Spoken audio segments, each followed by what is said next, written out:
Hey guys, Walt D 1911 with our final part of why reload. I know it's taken us a while to get there, but it's there's a lot of detail to doing this, and I tried to be as detailed as possible so you can get a really good grasp on what it's like to reload and what's entailed to reload. So I appreciate you watching. I appreciate your patience. Alright, the final step. This is a real tricky one. Alright, you have your taper crimp die set into your press, and it takes quite a while to get this set so that your bullets are seated properly, so you have good quality, safe ammunition. And I could probably spend an hour showing you, going up and down with this, how to adjust this till you get it just right. The best thing for you to do is to read the directions that come with your dies on your taper crimp.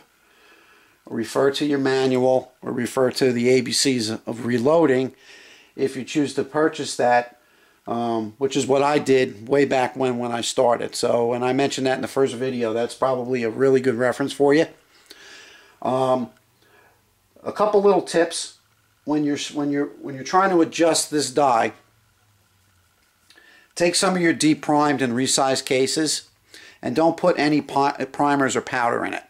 Just leave the bottom blank. And be prepared to use up probably anywhere from 5 to a dozen bullets, you know, from your bulk pack that you purchase to get this die seated correctly. Alright, and the best thing to do, screw your die in, just like we said, you know, you'll be touching the bottom. Once you touch the bottom of your die with your shell holder, you want to back it out at least 2 turns. That's what I do. And then this top piece of this die, which has got it's got a slot screw on the top, and it's got this black set ring. This is what's going to determine the depth of your bullet. Inside the die is going to be a little cup, and your die set will come with several different ones. One will be for a full metal jacket, one will be for a flat type bullet, a flat head type bullet. Since I'm using full metal jackets, I have the rounded one inside here. And basically what you want to do is you take your case, alright, without your primer or powder, alright, and you want to place a bullet in, put it into your shell holder, and bring it up into your die, take it back out, and see what the seating looks like. Alright, and that's where you run into your trial and error and where you have to be patient. So you're going to have to adjust this either up or down till you get that perfect set on the bullet. Now if you go to your reloading manual, it'll give you information in there. Alright, just say for 45 ACP, and let's just look at the manual real quick. If you go to like the front page of your manual when you get to 45, okay, in the manual it will show you your case, and it'll give you some dimensions for your case. Alright, what I found to be the easiest thing to do to make sure that my bullets are seated properly, I use a caliper. Alright, so basically what I do, even with these calipers, they have all little numbers on them, or you could use a digital one, and it'll give you the actual dimensions. Alright, 1.267 in your manual, or whatever that number would be, depending on the bullet you're reloading. But what I normally do is I take a factory load. Now I don't use Winchester white box, I don't use any of the less expensive type. Alright, this happens to be a Hornady full metal jacket, very good, very expensive ammunition. And basically what I do is I would take this, I'd put it up into my calipers. Let's see if you can see this. Alright, and I would bring it right where it's touching and make sure it's even. Alright, and then my dial it'll give me a number on my dial. Alright, so I just make sure that that bullet slides in and out, but both ends are touching. I know that's seated perfectly. So when I take my bullet all right, with my powder and my primer, and I place it into my shell holder, and I bring it up and I bring it down. You hear a little click. That gives you your little taper that you need, and your bullet is seated. Now this is a completely finished round that we started from this, from the beginning to the end. It's got my primer, it's got my powder, and it's got my bullet. I'll take a visual. I'll match it up with the Hornady. All right, end to end. And it looks pretty good. It looks pretty close. You can put it on a flat surface and you can check it. And as long as you have a pretty good visual and it's close, it's probably going to be a really good bullet. But then what I do is I take my reloaded bullet and I put it into my caliper, and it's in the exact same spot as my Hornady. Alright, so the chances are that this bullet is seated properly, it's at the right depth, and it won't have any problems with it, and it's going to be accurate.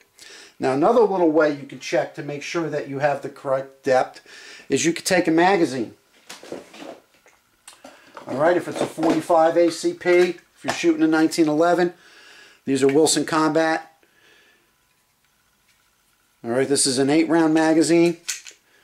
I'll load them, and I'll load up all 8 rounds. And if all my rounds go in okay, they don't get hung up, okay, that means that at least I'm deep enough that they're not going to get hung up on the magazine. My XDM, my 45, I'll take an XDM magazine, 13 rounds. Okay, and I'll load up 13 rounds. And I should have no problem going from the top to the bottom if my bullets are seated right. And that's just a little tip that I use to make sure that I have the proper depth. Alright, but using those calipers and matching it up against a good factory load will give you a really, really good indication that your bullets are seated properly. Use the calipers. Okay? Let's see if we can go this way here. And I'm trying to do this backwards, guys, in the camera. So here's my calipers, and I slide them up, and I'm touching both ends. If I take my factory round and I do the same thing, I'm touching both ends. Alright, and I have a play in there. So I'm pretty confident that that bullet's going to be accurate, it's going to work, it's going to be safe. Again, or I could just match them up side by side. I could look at them and eyeball them. Alright, and that's the way I do it. I've been doing this for a long time. 26, 27 years. Been using the same practice. I've never, ever, ever had a bad round or an issue where my gun is jammed or I had any type of unsafe condition. So there's probably other ways to do it. There's a lot more technical ways to check it. You know, you could use the calipers. You can match up the numbers with what's in your book. I do that also. And I know that I'm really, really close to a factory spec round. Alright. So now, once I got my die set, and I have my bullets loaded, I could use my tray. Okay, we can slide it in there, bring it up, give it a little shot, and again there's another finished round. Every 15 or 20 rounds I'll take my caliper and I'll check it, and that's good. Once the die is set, guys, most likely you won't have a problem once you get that proper seating, and you can move along pretty quick. I could probably knock out 100 rounds through here. Once my bullet is, seated in my case, I bring it up into the die. They're all straight. They have a nice crimp to them. The other way you could check it is take a flat surface and just roll it across. if you don't have any flip-flopping or it's not, looks like it's lopsided or anything, you know your bullet's in there straight, the depth is right, and you got a good quality, safe round to shoot.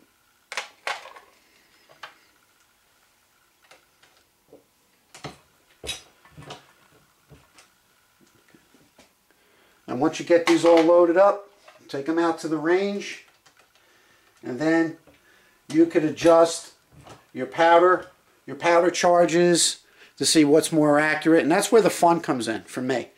All right, I could take, I'll use a couple different powder charges until I find the right one that's the most accurate, that the pistol functions really well with it, and once I find that sweet spot,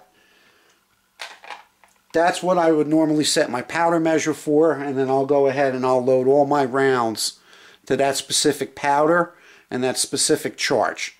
So you have a lot of fun doing this.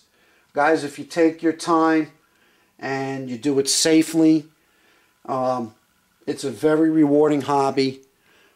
You could have a lot of fun with it. You know, a lot of my friends are jealous of me when I go to the range. They're like, wow, you know, how do you get all this ammunition? I said, well, I load it myself. All right, so you have to dedicate yourself. You have to take your time. And you have to be safe, you know, with doing this. If you're unsure of a step or you get hung up somewhere, you know, don't be afraid to look around on YouTube and ask some questions. You could come to me.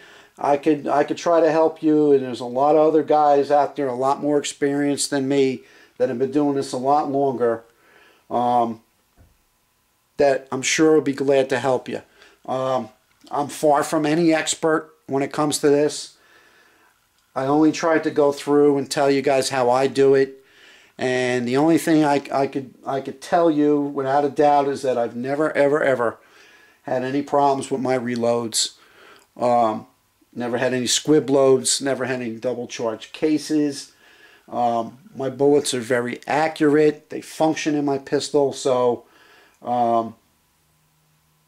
that's it. So if you guys, you know, decide this is the route you want to take, you know, just do all your prep work, do all your reading ahead of time, and have fun with it. You know, you could buy your equipment a little at a time, and I'll put a list on the bottom of this video. I was going to do it in previous videos, and I figured I'd just wait to the end. On the description part of the video, I'll put down a little bit of list, you know, of the equipment that I use, and you know, components you can get anywhere. You can go to Midway, you go to Cabela's, you can go directly to Montana Gold. There's a bullet company out there. They got good quality stuff. Berry's Bullets, which I'm a big fan of. You can buy direct from them at a discount. Not just Shooting Supply. You know, the list goes on and on and on where you can purchase components and equipment. So, and again, like I said in the first video, you know, don't be afraid to go to your local gun shop, see if he carries anything. Help him out. You know, throw a little business his way, and you know, just take it from there. If you want to start out on it very slowly, you know, purchase your powder measures and all that a little at a time if money's tight. Or you could even find some companies, I know Cabela's and Midway, sometimes they have packages where you could buy everything in one. It comes with your powder measure, your scale, your press, you know. The only thing you might have to purchase separately is your dies. And that's it. So I hope you guys enjoyed this series of videos. I know I enjoyed making them. And I hope you got a lot of good out of this. And if there's any questions or comments, please let me know, and I'll be more than happy to help you. All right, guys. Well, you know, keep shooting. Stay safe out there. And I'll see you on the next video. Thanks.